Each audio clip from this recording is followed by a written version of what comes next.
Hello everyone. तो बेटा आज एक काम करते हैं, हम लोग सबसे पहले डीपीपी 8 का डिस्कशन चालू करते हैं। आई होप डीपीपी 8 सबने सॉल्व कर ली होगी। मोस्ट ऑफ द क्वेश्चन शायद तुम लोगों से हो गए हैं, फिर भी एक बार डिस्कस कर लेते हैं। ठीक है, चलिए स्टार्ट करते हैं क्वेश्चन नंबर 1 से। क्वेश्चन नंबर 1 क्या है? क्वेश्चन क्या दिया है तुम्हारे पास बेटा? 1.65 इंटू 10 की पावर 21 मॉलिक्यूल्स हैं किसके? Of Y. और तुमको क्वेश्चन में दिया है साथ में 1.85 इंटू 10 की power 21 molecules of x. Sir ये पहले वाला तुम्हारे पास एक्स है और दूसरा क्या है? वाई है। ठीक है, इन इतने इतने मॉलिक्यूल्स एक्स के और इतने मॉलिक्यूल्स वाई के, इन दोनों का मास दिया हुआ है कितना? 0.688 ग्राम। इतने मॉलिक्यूल्स एक्स के और इतने मॉलिक्यूल्स वाई, इन सब का मास का समेशन किसके बराबर दिया है? 0.688 ग्राम। ठीक है, अब देखिए इसके बाद पूछा क्या है? मॉलिक्यूलर वेट पूछा है किसका? एक्स का। और क्वेश्चन में क्या दिया है? एज्यूम कि molecular weight of Y. Y का मॉलिक्यूलर वेट एज्यूम करने के लिए बोला है 187। तो क्वेश्चन कैसे सोल्व करोगे? देखिए मॉलिक्यूलर वेट 187 दिया है वाई का। इसका मतलब क्या है कि तुम्हारे पास एक मोल मॉलिक्यूल्स का जो मास है वो कितना है यहां पर क्योंकि इसके मॉलिक्यूल्स दिए हैं, तो एक मोल मॉलिक्यूल्स का मास कितना है? 187 ग्राम। बराबर है कि नहीं? तो इसको कैसे सोल्व करोगे कि 6 इंटू Na का वैल्यू ले लेते हैं, 6 इंटू 10 की पावर 23 अप्रोक्सीमेटली 6 इंटू 10 की पावर 23 मॉलिक्यूल्स ऑफ किसके? वाई। उनका मास कितना है? 187 ग्राम। तो 1 मॉलिक्यूल ऑफ वाई, उसका मास कितना होगा बेटा? 187 इंटू 1 अपॉन 6 इंटू 10 की पावर 23। ठीक है, और y के एक्चुअल में मॉलिक्यूल्स कितने दिए हैं? 1.85 इंटू 10 की पावर 21। तो इतने मॉलिक्यूल्स का मास कितना होगा? 1.85 इंटू 10 की पावर 21 मॉलिक्यूल्स ऑफ y। इनका मास कितना हो जाएगा? 187 इंटू 1 अपॉन 6 इंटू 10 की पावर 23। और मॉलिक्यूल्स कितने हैं? 1.85 इंटू 10 की पावर 21। तो ये क्या आ गया? ये मेरे पास मास आ गया कितने मॉलिक्यूल्स का? इतने मॉलिक्यूल्स का। थोड़ा सा सोल्व करोगे तो कितना आएगा? ये यहां से जो सोल्व कर लो, मान लेते हैं ये वैल्यू आ रही है W। ठीक है, कैलकुलेशन तुम लोग करना। मान लेता हूं कि ये वैल्यू कितनी आ रही है? W। ठीक है, तो यहां पर जो ये वैल्यू है वो किसके बराबर आ गई? W के बराबर। तो तुम्हारे पास मास ऑफ X, तो क्या आगे के सोल्व करोगे कि 1.65 इंटू 10 की पावर 21 मॉलिक्यूल्स ऑफ एक्स, उनका मास कितना हो जाएगा? 0.688 माइनस इतने मॉलिक्यूल्स का मास किसके बराबर आया? W के बराबर। इसका कैलकुलेशन तुम लोग करेना। ठीक है, मैंने मान लिया ये वैल्यू सोल्व होकर के W के बराबर आ रही है। ठीक है, यहां से मेरे पास आ गए इतने मॉलिक्यूल्स ऑफ एक्स का मास।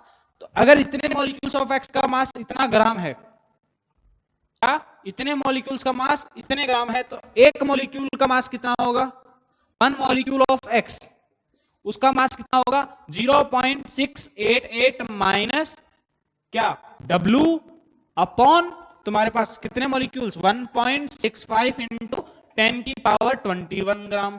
अब क्वेश्चन में क्या पूछा है? एटॉमिक वेट या सॉरी एटॉमिक मास पूछा है। ठीक है, तो वो किसके बराबर होता है? एक मोल मॉलिक्यूल्स के मास के बराबर। तो यहां पर एक मॉलिक्यूल का मास कितना? x। तो Na मॉलिक्यूल्स, एक मोल मतलब Na मॉलिक्यूल्स, तो तुम्हारे पास 6.02 या फिर अप्रोक्सीमेटली 6 ले लेते, 6 इंटू 10 की पावर 23 मॉलिक्यूल्स ऑफ एक्स।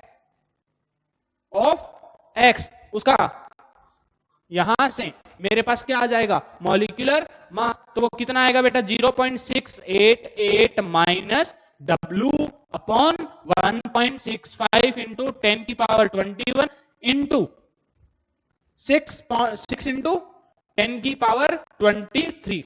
ये तुम्हारे पास फाइनली इस वैल्यू को सोल्व कर लो, आंसर आ जाएगा। W का वैल्यू तुम लोगों के पास ये वैल्यू यहां पर रखा हुआ है, यहां से सोल्व करोगे, कैलकुलेशन थोड़ा सा गंदा है, ठीक है।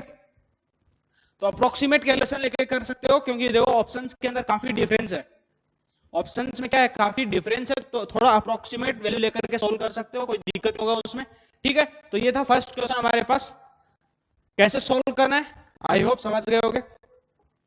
चलिए अब नेक्स्ट क्वेश्चन करते हैं, क्वेश्चन नंबर 2 मिटा दें।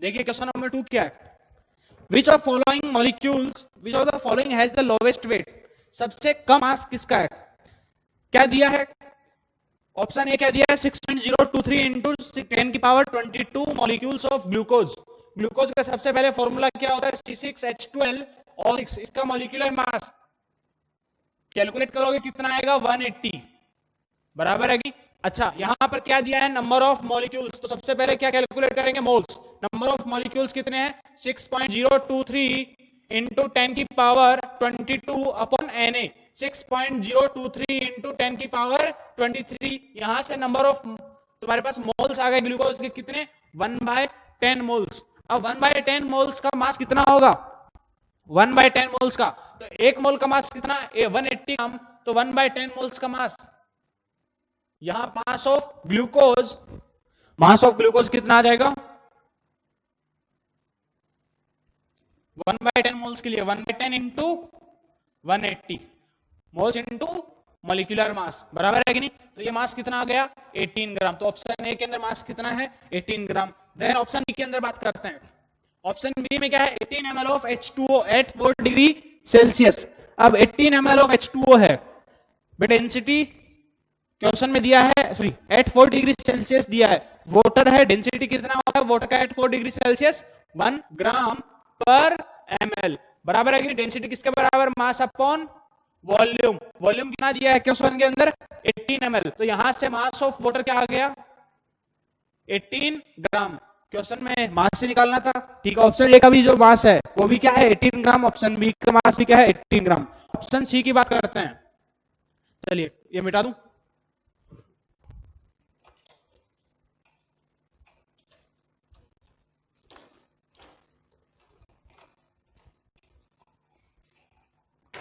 चलिए जो ऑप्शन सी है वो क्या है 11200 ml तुम्हारे पास ऑफ CH4 एट STP, तो यहां पर क्या दिया है CH4 का वॉल्यूम दिया है, तो किसके अंदर दिया है ml के अंदर, तो सबसे पहले क्या करोगे इसको कन्वर्ट करो किसके अंदर लीटर में, लीटर में जैसे ही कन्वर्ट करेंगे तो लीटर कन्वर्ट करने के लिए क्या करूं मैं इसको 1000 से डिवाइड कर दूं, तो जैसे ही 1000 से डिवाइड करूंगा देखो 2 जीरो है, 2 जीरो उड़ गए, एक नीचे में जीरो बचा, पॉइंट तुम्हारे पास वॉल्यूम कितना आ गया 11.2 लीटर, तो यहां से सबसे पहले मोल्स निकाल लेते हैं, मोल्स किसके बराबर होंगे, यहां पर volume of PV equals to NRT लगाओ, पीवी अपॉन आरटी, तो किसके बराबर हो गए मोल्स।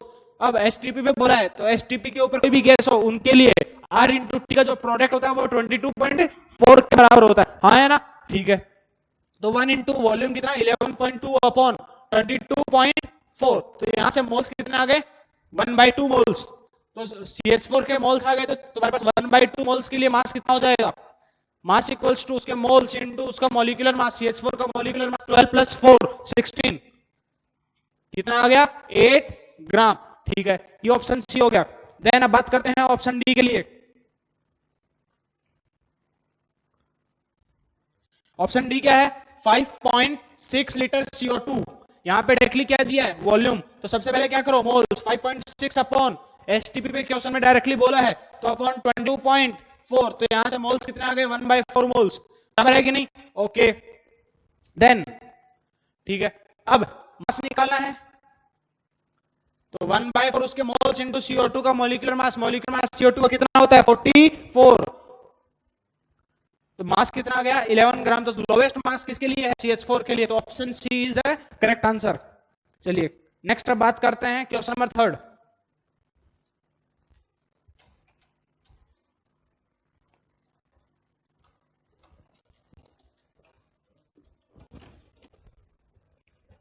क्वेश्चन नंबर 3 क्या है, largest number of molecules are in, सबसे ज्यादा नंबर ऑफ मॉलिक्यूल्स किसके अंदर है, ऑप्शन ए है 28 ग्राम CO, ऑप्शन बी क्या दिया है 46 ग्राम, C2H5OH, ऑप्शन सी क्या दिया है 36 ग्राम H2O, और ऑप्शन डी क्या दिया हुआ है 54 ग्राम N2O5। Largest number of molecules पूछा है तो सबसे पहले क्या करना पड़ेगा, नंबर ऑफ मोल्स कैलकुलेट करते हैं, नंबर ऑफ मोल्स को तुम्हारे एवोगैड्रो नंबर से मल्टीप्लाई कर देंगे तो क्या आ जाएगा हमारे नंबर ऑफ मॉलिक्यूल्स। तो जिससे मल्टीप्लाई करेंगे वो सबके लिए है, तो एक काम करते हैं चेक कर लेते हैं कि किसके लिए सबसे ज्यादा नंबर ऑफ मोल्स आ रहे हैं। तो जिसके लिए सबसे ज्यादा नंबर ऑफ मोल्स होंगे वही तुम्हारे पास उसी के अंदर सबसे ज्यादा नंबर ऑफ मॉलिक्यूल्स भी होंगे। तो चलिए मोल्स कैलकुलेट करते हैं। सबसे पहले सीओ के लिए उसका मास दिया है कितना 28 ग्राम, ठीक है, और सीओ का मॉलिक्यूलर मास कार्बन का 12 प्लस 16 कितना 28 कितना, इसके मोल्स आ गए 1। फिर तुम्हारे पास C2H5OH है, उसका मास कितना दिया है 46 अपॉन उसका मॉलिक्यूलर मास, कार्बन कितने 2, 2 into 12 कितना 24 प्लस 6 कितना 30 प्लस 10 कितना हो गया 46 अपॉन 46, नंबर ऑफ मोल्स यहां पर भी कितने आए 1, ठीक है।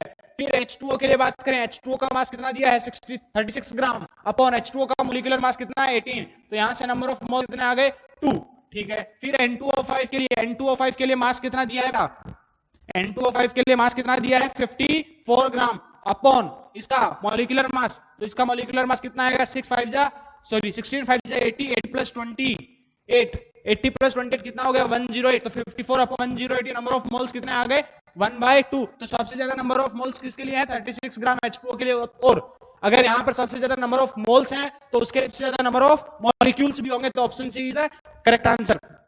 ये था हमारे पास क्वेश्चन नंबर 3। चलिए अब बात करते हैं क्वेश्चन नंबर 4 के लिए। क्वेश्चन नंबर 4 के अंदर क्या दिया है, क्वेश्चन नंबर 4 में क्या बोला है, कंपाउंड है उसके अंदर ए compound contains 3.2% of oxygen, percentage of oxygen दिया हुआ बेटा कितना 3.2% oxygen, the minimum molecular weight of the compound is, minimum कितना मॉलिक्यूलर वेट होगा कंपाउंड का, ये बात पूछी है।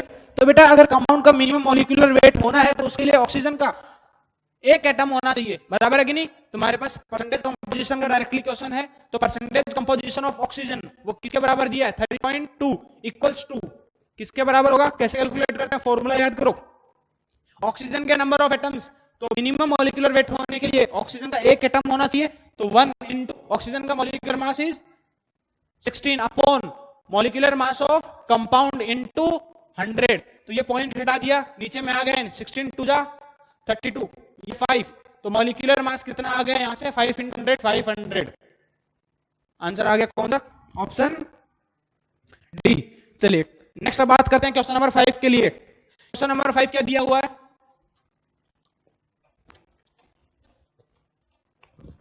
क्वेश्चन नंबर 5 दिया बेटा vapour density of a mixture of NO2 and N2O4, इन दोनों का मिक्सचर दिया हुआ है और इन दोनों का गैसेस मिक्सर का जो वेपर डेंसिटी दिया है वो कितना दिया है 34.5, क्या पूछा है, then percentage abundance of NO2, NO2 का परसेंटेज अबंडेंस पूछा है।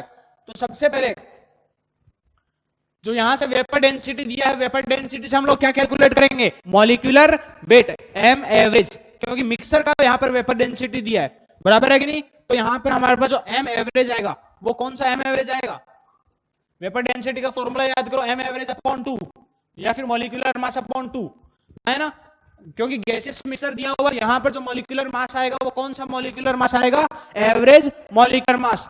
तो ये आ गया मेरे पास m एवरेज अपॉन 2, तो मेरे पास एवरेज मॉलिक्यूलर मास कितना आया बेटा 34.5 into 2, तो ये कितना आ गया अराउंड 69, एग्जैक्टली 69 आएगा।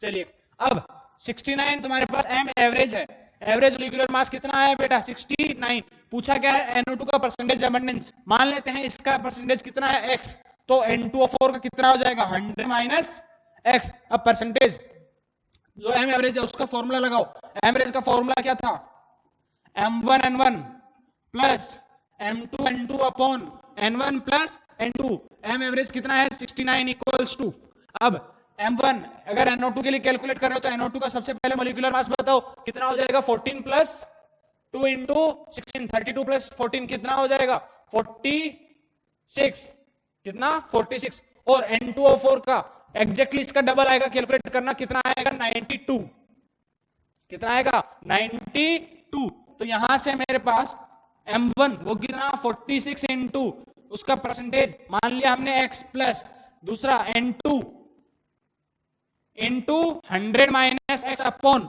x प्लस 100 माइनस एक्स कितना हो गया 100। तो यहां से सोल्व करो 6900 इक्वल्स टू कितना आ गया बेटा 46x प्लस 9200 माइनस 92x बराबर है कि नहीं। यहां से थोड़ा सोल्व करो, कैलकुलेशन करो, तो 92 माइनस 46 कितना बचा 46। 46x किसके बराबर आया बेटा 9200 माइनस 6900। तो यहां से x कितना आ गया,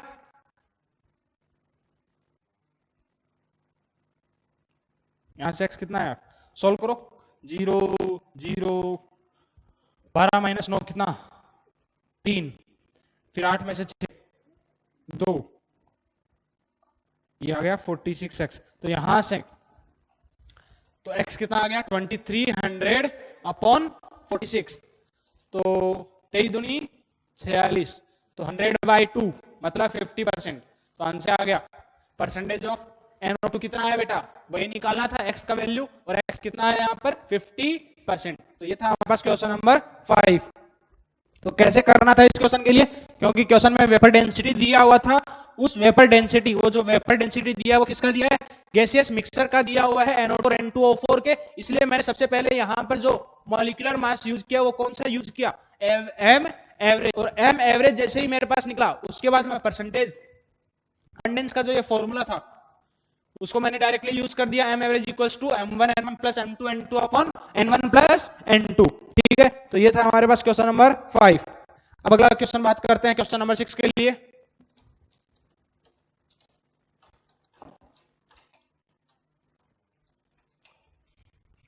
देखिए क्वेश्चन नंबर 6 क्या है, फॉर द रिएक्शन, क्वेश्चन में डायरेक्टली रिएक्शन दिया हुआ है। रिएक्शन क्या है BaOH whole twice barium hydroxide plus 2HClO3, वो किसमें कन्वर्ट हो रहा है बेटा BaClO3 होल ट्वाइस साथ में 2H2O बराबर है। Calculate the number of moles of H2O, H2O के कितने नंबर ऑफ मोल्स बने ये बात पूछी है। व्हेन BaOH होल ट्वाइस कितने moles 0.1 moles treated with 0.025 moles of HClO3। ठीक है, ये क्वेश्चन किस टाइप का क्वेश्चन है, केमिकल रिएक्शन दिया हुआ है, दो रिएक्टेंट्स है, दोनों रिएक्टेंट्स का इंफॉर्मेशन दिया हुआ है और उनके मोल्स डायरेक्टली यहां पर दिए हुए हैं, और हमको क्या पूछा H2O जो प्रोडक्ट है उसके मोल्स पूछे। तो हमको यहाँ पर कौन सा कंसेप्ट लगाना पड़ेगा लिमिटिंग रिएजेंट का कंसेप्ट लगाना पड़ेगा। तो लिमिटिंग रिएजेंट के सबसे पहले हमको क्या करना पड़ेगा रिएक्शन को बैलेंस करना पड़ेगा। अब क्वेश्चन के अंदर ऑलरेडी जो रिएक्शन है वो क्या है बैलेंस्ड केमिकल इक्वेशन है। अब ठीक बैलेंस्ड अगर केमिकल इक्वेशन है तो हम लोग को एलआर आइडेंटिफाई करना पड़ेगा। अब एलआर आइडेंटिफाई करने के लिए हम लोग क्या करते हैं मोल्स अपॉन स्टोइचियोमेट्रिक कोएफिशिएंट का रेशियो निकालते हैं बराबर की। कुछ लोगों को डायरेक्टली देख करके पता चल गया होगा कि कौन सा वैल्यू छोटा आएगा। ठीक है, तो जिनको ये सब डायरेक्टली पता चल गया उनको निकालने की जरूरत नहीं है, जिनको नहीं पता चला उनके लिए ये स्टेप है 0.1 अपॉन BaOH होल ट्वाइस के लिए यहां पर जो कोएफिशिएंट है वो कितना बेटा 1, ये जो वैल्यू आया वो कितना आया 1। अब यहां पर HClO3 के लिए उसके मोल्स कितने 0.025 अपॉन उसका स्टोइचियोमेट्रिक कोएफिशिएंट कितना है 2, तो यहां ये रेशियो कितना आएगा 0.0125। कौन सा वैल्यू छोटा है इसमें ये वैल्यू छोटा है, इसका मतलब HClO3 क्या है लिमिटिंग रिएजेंट बराबर है कि अगर ये लिमिटिंग रिएजेंट है मतलब ये पूरा का पूरा खत्म हो जाएगा और हम जितनी भी रिएक्शन को गवर्न करेंगे जो भी रिएक्शन देखेंगे वो किसके हिसाब से देखेंगे HClO3 के हिसाब से। अब किसका मोल्स पूछा है H2O का, तो HClO3 के हिसाब से देखो इसके 2 मोल से इसके कितने मोल बनते हैं भाई, इसके 2 मोल से इसके कितने मोल बनते हैं 2 मोल, तो इसके 1 मोल से कितना मोल बनेगा 2/2 1 मोल बनेगा, और इसके मोल्स कितने प्रेजेंट हैं 0.025 इंटू 0.025, तो मोल्स ऑफ H2O कितने बने 0.025 बराबर है कि नहीं। आंसर आ गया हमारे पास। चलिए तो कौन सा दिया ऑप्शन डी बिल्कुल सही दिया। नेक्स्ट अब क्वेश्चन अब हमारे पास है क्वेश्चन नंबर 7।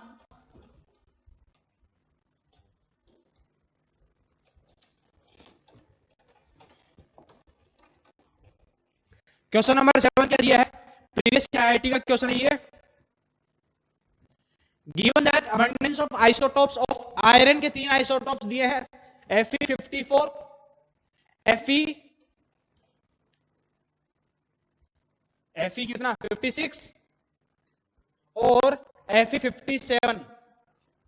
पूछा क्या है, the atomic mass of Fe, average atomic mass पूछा तो m एवरेज, और इन तीनों के परसेंटेज दिए था, कितने दिए हैं, इसका 5% दिया है, इसका 90% दिया है, उसका भी 5% दिया है। तो m एवरेज इक्वल्स टू, फिर से फॉर्मूला वही लगाओ, m1 n1 plus m2 n2 plus m3 n3 upon n1 plus n2 plus n3, बराबर है कि नहीं। चलिए सॉल्व करो। यहां पर ये इसको अगर हम m1 माने तो इसका मॉलिक्यूलर मास कितना 54 इनटू का परसेंटेज कितना दिया है 5% प्लस m2 कितना 56 इनटू उसका परसेंटेज कितना दिया है 90 प्लस m3 कितना है एटॉमिक मास 57 इनटू उसका परसेंटेज कितना दिया है 5% अपॉन टोटल 5 प्लस 90 प्लस 5 कितना 100। तो इसको सोल्व करोगे तो ये वैल्यू कितनी आएगी 55.95। बस ये वैल्यू सोल्व करना है।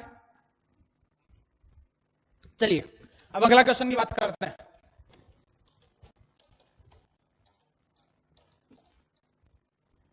नेक्स्ट क्वेश्चन अब हमारे पास है 8th जो क्वेश्चन है, ये थोड़ा अच्छा क्वेश्चन है। देखिए कैसे करना है, इसको स्टार्ट कर लेना है इस क्वेश्चन को। अच्छा क्वेश्चन है। If percentage abundance of 2 isotopes, 2 isotopes है कार्बन के C612 और C614, इन दोनों के परसेंटेज अबंडेंस कितने दिए हैं 90% और 10%। ओके, पूछा क्या है, number of carbon 12 in 12 gram of sample. इसका जो 12 ग्राम का जो सैंपल है, 12 ग्राम सैंपल के अंदर क्या पूछा है, C12 के कार्बन 12 के नंबर ऑफ एटम्स पूछे हैं, नंबर ऑफ एटम्स पूछे हैं।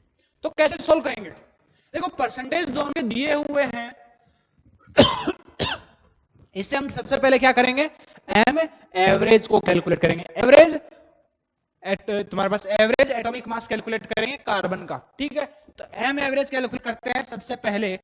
तो एम एवरेज यहां पर फॉर्मूला वही लगाएंगे, m1 n1 plus m2 n2 upon n1 plus n2। तो यहां पर कितना 12 इंटू 90 प्लस कितना 14 इंटू 10 अपॉन 100। तो ये वैल्यू इतनी आएगी बेटा 12 9 जा 108 1080 प्लस 140 अपॉन 100, एक जीरो से एक जीरो उड़ गया, तो कितना बचा बेटा 108 प्लस 14 अपॉन 10, ये वैल्यू कितनी आएगी, कुछ कैलकुलेशन मिस्टेक कर दिया क्या, चलिए देखते हैं। 8 4 12 को 2, नहीं सही है। 8 प्लस 4 कितना 12, 1 1 और 1 2, फिर 1 अपॉन 10, तो ये वैल्यू कितना आ गया 12.2 ग्राम, ठीक है। तो यहां से सबसे पहले तो अभी मेरे पास जो वैल्यू आया है वो क्या आया, एम एवरेज। अब ये जो एम एवरेज है, यहां तक तो सब लोग सॉल्व कर लेंगे। अब इसके बाद जो आएगी दिक्कत, वो पूछा है कि तुम्हारे पास कार्बन 12 का क्या पूछा है, नंबर ऑफ एटम्स पूछे हैं, वो भी किसमें 12 ग्राम में। तो कार्बन का मेरे पास एम एवरेज आ चुका है, उसका मास पता है, तो सबसे पहले क्या करेंगे, मोल्स कैलकुलेट करेंगे। तो यहां से मैं निकालू मोल्स ऑफ कार्बन, वो कितने आएंगे बेटा, कार्बन का मास कितना है 12, उसका एम एवरेज कितना है 12.2। चलिए मोल्स भी तुम लोग कैलकुलेट कर लोगे। अब इसके बाद पूछा है कार्बन 12 और कार्बन 12 के नंबर ऑफ एटम्स, ये टोटल मोल्स है कार्बन के, जिसमें कार्बन 12 भी है और कार्बन 14 भी है, ठीक है ना। उसमें से अब कार्बन 12 का परसेंटेज कितना है 90, तो ये जो नंबर ऑफ मोल्स मेरे पास आए, इसका 90% निकालना पड़ेगा। बस यही तुमको यहां पर सोचना था। तो यहां से मेरे पास क्या आ गया, मोल्स ऑफ कार्बन 12 वो कितने आएंगे 12 अपॉन 12.2 इंटू 90%, 90/100, ठीक है। अगर मेरे पास मोल्स आ गए, नंबर ऑफ एटम्स निकालना है, तो अब तो स्टेप और भी आसान हो गया। Number of atoms of carbon 12 वो कितने आ गए उसके moles 12.2 into 90/100 into Avogadro number Na। और इसको सोल्व करोगे तो ये वैल्यू जो है तुम्हारे पास अप्रोक्सीमेटली कितनी आएगी, ये सोल्व कर लेना 0.88 वैल्यू आएगी इंटू Na। ठीक है, अच्छा क्वेश्चन था। ये सब स्टेप जो है वो कॉमन है, यहां पर इसमें किसी को कोई दिक्कत नहीं आएगी। एम एवरेज कैलकुलेट करने तक जो दिक्कत आएगी वो इस स्टेप को अप्लाई करने में आएगी। ये कैसे सोचा, एम एवरेज, एवरेज मॉलिक्यूलर, तुम्हारे पास एवरेज एटॉमिक मास निकाला मैंने कार्बन का, और कार्बन का क्योंकि मास दिया हुआ है 12 ग्राम, सैंपल का मास दिया है, उस सैंपल के अंदर कार्बन 12 भी है और कार्बन 14 भी है। तो एक काम किया मैंने, उस सैंपल का क्या निकाल लिया, मोल्स निकाल लिए कार्बन के 12/12.2 से, और फिर उसी का मैंने परसेंटेज निकाल लिया कि कार्बन 12 का उसके अंदर कितना परसेंट है इंटू 90/100, और फिर मैंने Na से मल्टीप्लाई कर दिया। तो ये था मेरे पास क्वेश्चन नंबर 8। नेक्स्ट अब हमारे पास है क्वेश्चन नंबर 9। चलिए फटाफट नोट करो। रब्बा मेरे रब्बा,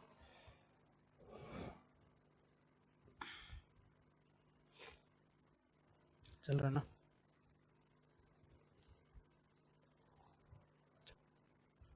चलिए अब देखते हैं क्वेश्चन नंबर 9। क्वेश्चन नंबर 9 क्या है, if average atomic mass of chlorine is 35.5, chlorine का एम एवरेज दिया हुआ है, एवरेज एटॉमिक मास दिया हुआ है, वो कितना दिया है बेटा 35.5। ओके, क्वेश्चन में यह भी लिखा है कि क्लोरीन जो है तुम्हारे पास दो आइसोटॉप्स के अंदर एग्जिस्ट करता है, कौन से, क्लोरीन 35 और क्लोरीन 37। पूछा है रेशियो, किस रेशियो के अंदर वो आपस में एग्जिस्ट करते हैं नेचर के अंदर। आसान क्वेश्चन है, क्या करोगे, एम एवरेज का फॉर्मूला लगाना है। एम एवरेज कितना दिया है already 35.5, M average equals to M1 chlorine 35 है इनटू परसेंटेज पूछा है ना। एक काम करते हैं, एक का मान लेते हैं x प्लस दूसरे का एटॉमिक मास कितना 37 इनटू उसका परसेंटेज कितना मान लेते हैं y upon x plus y। ठीक है, क्या पूछा है, रेशियो निकालना है। तो किस रेशियो में, मतलब x:y, x अपॉन y का रेशियो, ये वैल्यू कैलकुलेट कर ले तो हमारे पास आंसर आ जाएगा। ठीक है, ये वैल्यू है तुम्हारे पास, सोल्व करो 35.5 है। इस कैलकुलेशन को आसान करने के लिए मैं इसको एक काम करता हूं 71/2 लिख देता हूं, फ्रैक्शन में नहीं करेंगे। तो तुम्हारे पास एक कितना आ जाएगा बेटा, 7x प्लस y को इधर लेकर के आओ, 71x plus 71y equals to कितना 35 2 जा 70, 70x प्लस 37 2 जा कितना हो जाएगा बेटा 74y। तो यहां से सोल्व करो, देखो x को इधर लेकर के आओगे तो तुम्हारे पास 71 माइनस 70, ये x बचेगा सिंपल, इक्वल्स टू 3y। तो x अपॉन y कितना आ गया बेटा 3/1, 3:1। ठीक है, चलिए अब आगे बात करते हैं क्वेश्चन नंबर 10। नेक्स्ट है हमारे पास क्वेश्चन नंबर 10 क्या है, देखिए आसान है ये क्वेश्चन भी। Number of hydrogen atoms in 36 ml of H2O, 36 ml of H2O at 277 Kelvin are number of hydrogen, इसने क्या बोला है, नंबर ऑफ हाइड्रोजन एटम्स पूछे हैं, number of hydrogen atoms. Okay बेटा क्या दिया है क्वेश्चन में, वाटर के लिए वॉल्यूम दिया हुआ है, बराबर है कि नहीं। अब देखो टेम्परेचर यहां पर उससे हमको कोई फर्क नहीं पड़ेगा, क्यों, देखो 273 प्लस 4 तुम्हारे पास 274 डिग्री सेल्सियस है। अगर इसको डिग्री सेल्सियस में चेक करोगे तो तुम्हारे पास 270 डिग्री सेल्सियस मतलब 273 केल्विन, और यहाँ पे 277 केल्विन दिया है मतलब 4 डिग्री सेल्सियस, और वाटर का डेंसिटी एट 4 डिग्री सेल्सियस कितना होता है 1 ग्राम पर ml। अब यहाँ पर वॉल्यूम दिया है तो मास ऑफ H2O कितना आ गया बेटा, density equals to mass upon volume. तो यहां से डायरेक्टली मास कितना आ गया 36 ग्राम किसका H2O, बराबर है कि नहीं। अगर मेरे पास मास ऑफ H2O आ गया तो मोल्स ऑफ H2O कितना, मोल्स ऑफ H2O वो कितने आ जाएंगे बेटा 36 अपॉन 18 कितने 2, बराबर है कि नहीं। अब देखो एक मोल वाटर के अंदर, एक मोल H2O में 2 मोल हाइड्रोजन के एटम्स हैं, क्या? 1 मोल वाटर के अंदर 2 मोल हाइड्रोजन के एटम्स हैं, तो 2 मोल वाटर के अंदर हाइड्रोजन के कितने एटम्स होंगे? 4 मोल हाइड्रोजन एटम्स, बराबर है कि नहीं? तो तुम्हारे पास 2 मोल H2O में हाइड्रोजन के नंबर ऑफ सॉरी कितने हाइड्रोजन एटम्स हो जाएंगे? 4 मोल हाइड्रोजन एटम्स। लेकिन यहां पर हाइड्रोजन के मोल्स नहीं पूछे, नंबर ऑफ एटम्स पूछे। तो अगर हाइड्रोजन एटम्स के मेरे पास मोल्स आ गए कितने? 4 मोल, तो उसके नंबर ऑफ एटम्स कितने हो जाएंगे?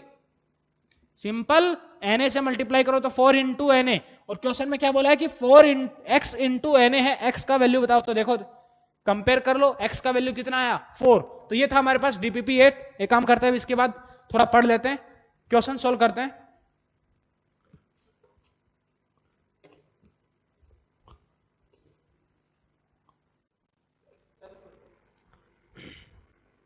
चलिए, तो बेटा ये क्वेश्चन मैंने लास्ट क्लास में होमवर्क के लिए दिया था, ठीक है? इसको भी डिस्कस कर लेते हैं।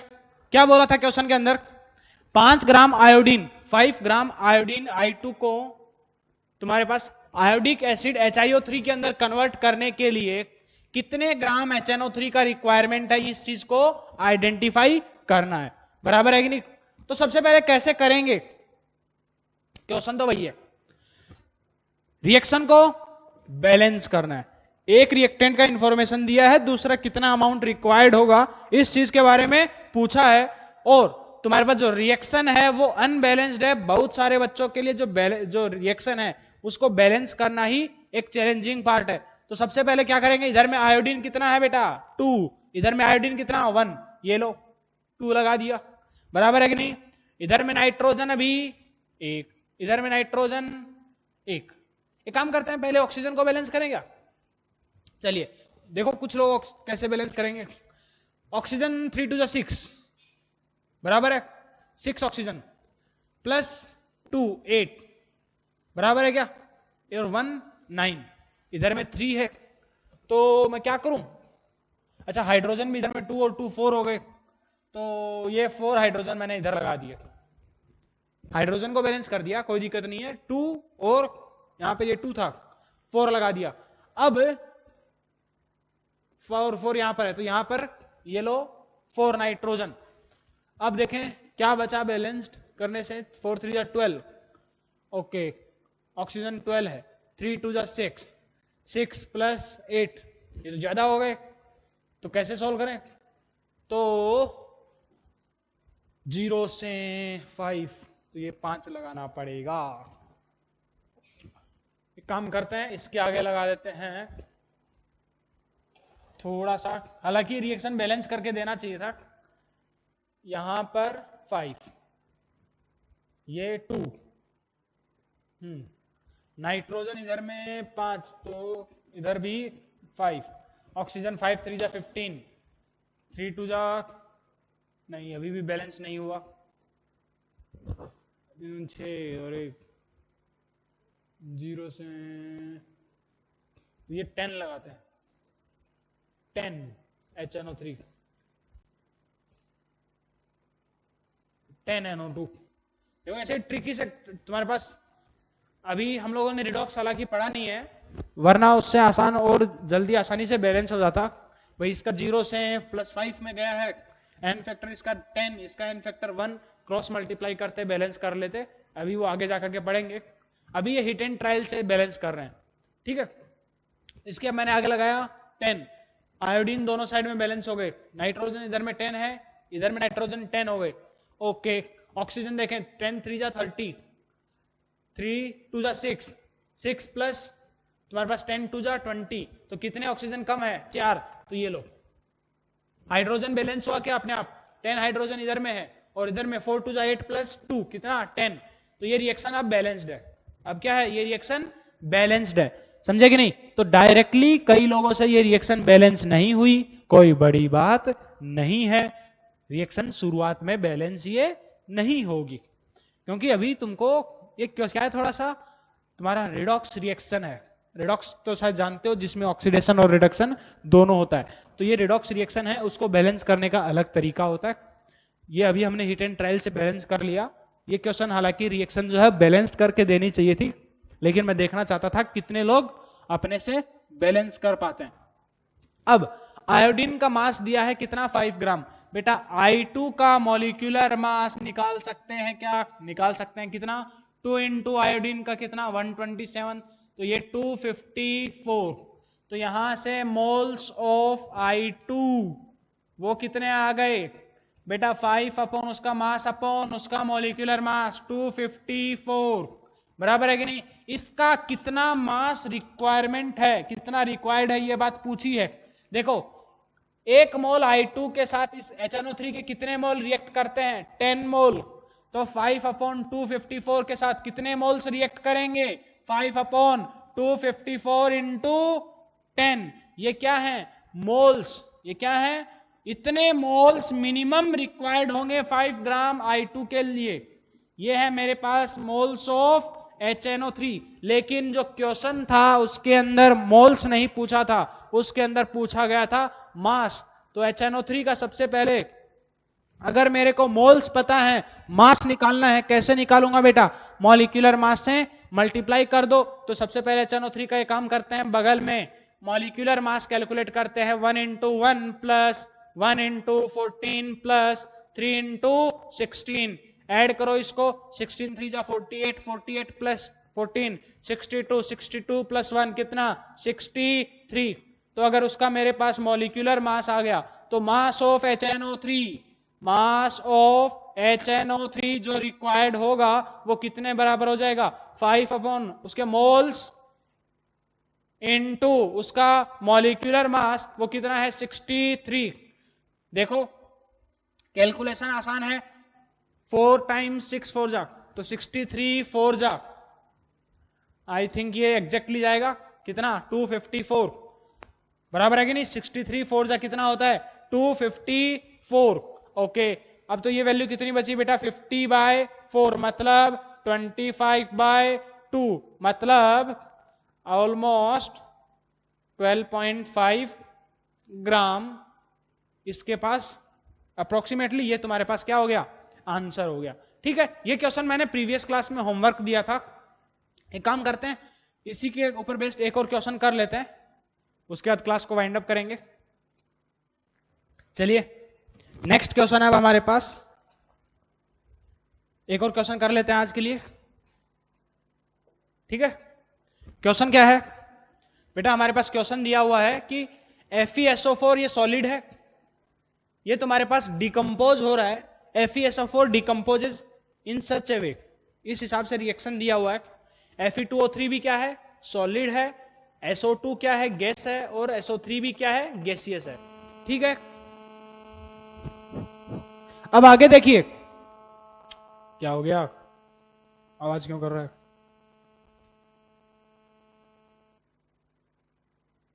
देखिए क्या करना है, पूछा क्या है तुमको, दो क्वेश्चन इसमें मैं लिख के देता हूं, इसके अंदर दो क्वेश्चन है, वॉल्यूम ऑक्यूपाइड बाय गैसेस, दो क्वेश्चन है, volume occupied by gases at 1 atm and 273 kelvin.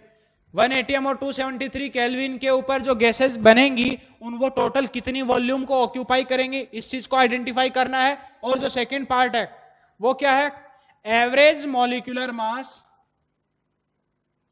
Average molar mass of gaseous mixer, ये भी कैलकुलेट करना है। ठीक है, अब ये देखिए थोड़ा सा क्वेश्चन डिफरेंट है। कैसे डिफरेंट है, सबसे पहले यहां पर तुम्हारे पास इसके FeSO4 का मास दिया हुआ है, ओके, और जो पूछा है वो क्या है, कितना वॉल्यूम ऑक्यूपाई कर रही है gases at STP 1 atm at 0 degree Celsius ही है ये तुम्हारे पास, मतलब STP के ऊपर ये बात पूछी गई है। ओके, तो उसके लिए हमको क्या करना पड़ेगा, सबसे पहले ये आइडेंटिफाई करना पड़ेगा कि SO2 और SO3 के कितने नंबर ऑफ मोल्स बन रहे हैं, बराबर है कि नहीं। SO2 और SO3 के कितने नंबर ऑफ मोल्स का फॉर्मेशन हो रहा है, इस चीज को आइडेंटिफाई करना पड़ेगा। उसके लिए हमको सबसे पहले क्या है, FeSO4 का मास दिया हुआ है, तो FeSO4 का क्या कैलकुलेट करना पड़ेगा, molecular mass. Molecular mass of FeSO4 वो कितना हो जाएगा बेटा, 1 इंटू Fe का कितना 56 प्लस 1 इंटू सल्फर का कितना 32 प्लस 4 इंटू 16, तो तुम्हारे पास ये वैल्यू ऐड करो 56 प्लस 32 बचा 80, 88 प्लस 64 ये कितना हो जाएगा बेटा 152। FeSO4 का मॉलिक्यूलर मास कितना आया 152 ग्राम। तो यहां से सबसे पहले मोल्स निकालते हैं किसके FeSO4 के, वो मोल्स कितने आ जाएंगे बेटा 7.6 ग्राम, उसका मास अपॉन उसका मॉलिक्यूलर मास कितना 152। तो देखो ये कितना आ जाएगा 76 टू जा कितना होता है 152, तो तुम्हारे पास 1/20 मोल्स, कितने 1/20 मोल्स किसके FeSO4 के इनिशियली दिए हुए हैं। ओके, रिएक्शन बैलेंस्ड है क्या ऑलरेडी, क्वेश्चन में पहले से रिएक्शन को बैलेंस करके दिया है। अब SO2 और SO3 के कितने नंबर ऑफ मोल्स बनेंगे इस चीज को आइडेंटिफाई करते हैं। देखिए इसके 2 मोल से SO2 के कितने मोल्स बनते हैं, 2 मोल FeSO4 से SO2 के कितने मोल्स बनते हैं बेटा 1 मोल, तो 1 मोल से कितने मोल बनेंगे 1/2 मोल SO2, और नंबर ऑफ मोल्स कितने हैं 1/20, तो 1/20 मोल से इसके SO2 के कितने मोल्स बनेंगे 1/40 मोल्स। और ऐसे ही SO3 के लिए भी चेक करोगे, SO3 के लिए 2 मोल से 1 मोल SO3 बनता है, तो 1 मोल से कितने मोल SO3 बनेगा 1/2, और उसके मोल्स कितने हैं FeSO4 के 1/20, तो इस इंटू 1/20 तो 1/40। ठीक है, अब देखिए तो टोटल जो मोल्स हैं,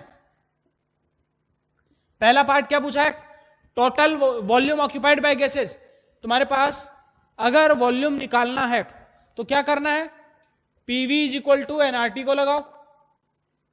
क्या करोगे PV is equal to NRT, P pressure कितना दिया है क्वेश्चन में directly 1 atm into volume, total volume निकालना है।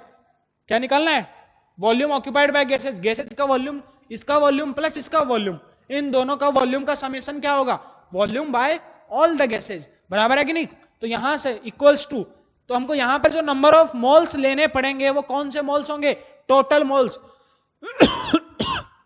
ऑफ गैसेज, और गैसेज के टोटल मोल्स कितने होंगे 1/40 प्लस 1/40 कितना हो जाएगा 2/40, इनको ऐड करो इंटू R इंटू T का जो प्रोडक्ट होता है 273 केल्विन पे, उसका वैल्यू कितना होता है 22.4। तो यहां से बेटा मेरे पास वॉल्यूम आ गया कितना 22.4 अपॉन 20 मतलब 11.2/10 मतलब 1.12 लीटर। ये तुम्हारे पास पहले पार्ट का आंसर आ गया। ठीक है, तो total volume occupied by gases कैसे निकालना था समझ में आया। अब बात करते हैं average molar mass of gaseous mixer.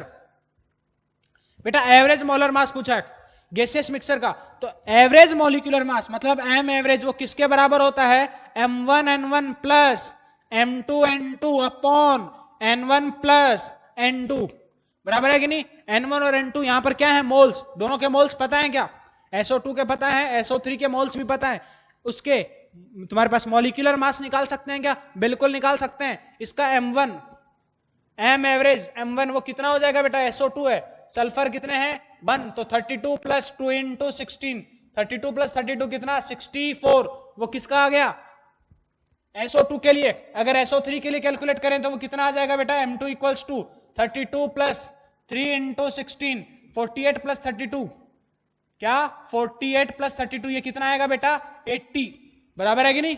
80 ग्राम क्या आ गया मेरे पास SO3 का मॉलिक्यूलर मास, और तुम्हारे पास SO2 का मॉलिक्यूलर मास कितना है 64 ग्राम, बराबर है कि नहीं। चलिए तो एम एवरेज, अब फॉर्मूला लगाओ, m1 कितना 64 इंटू उसके मोल्स कितने हैं 1/40, 1/40 प्लस m2 कितना बेटा 80 इंटू कितना उसके moles 1/40 divided by total moles n1 plus n2, 1/40 plus 1/40, तो देखो 1/40 ऊपर नीचे से सब जगह से कट गया, तो क्या बचा 64 प्लस 80 अपॉन 1 प्लस 1। कई लोग यही गलती करेंगे, इसको 1 प्लस 1 की जगह सिंपल 1 लिख देंगे, नीचे में प्लस है ये, तो ये कितना आ जाएगा बेटा 64 प्लस 88 प्लस 6 कितना 14, 8 से 14, 144 अपॉन 2, तो ये मेरे पास कितना आ गया 72 gram is the average molecular mass या फिर average molar mass of gaseous mixer. ठीक है, तो ये था हमारे पास, आई होप अब लिमिटिंग रिएजेंट तक के बेस्ड हमारे पास हर टाइप के क्वेश्चंस कवर हो चुके हैं। और काफी ज्यादा उसकी प्रैक्टिस मैं ऑलरेडी ले चुका हूं क्लास के अंदर भी। अब डीपीपीज की फॉर्म में उसके अंदर उसके जो क्वेश्चन है वो आने शुरू होंगे, ठीक है। अब दबा करके तुम्हारे पास आगे के जो कंसेप्ट है उन्हीं के ऊपर क्वेश्चंस आएंगे, ठीक है।